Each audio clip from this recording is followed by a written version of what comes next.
how did those tragedies affect your own mental health? That's what I want to know.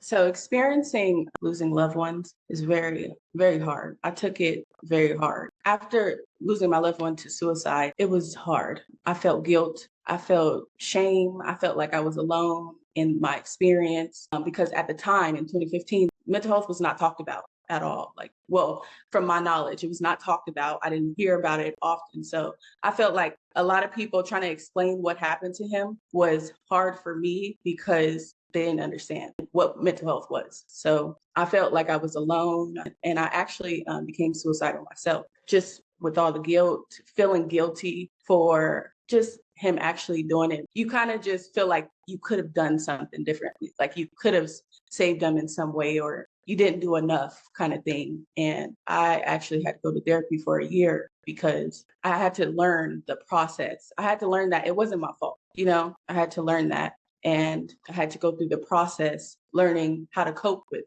grief, like how to cope with losing a loved one. And it was tough, but I reached out for help. So I didn't have my loved ones experience the same things that I've experienced. I didn't want them to go through what I went through. And I think that it's really important that people know, like, it affects your loved ones when you commit suicide. Like, we're left with all these different emotions. And sometimes it can result to other people feeling suicidal themselves.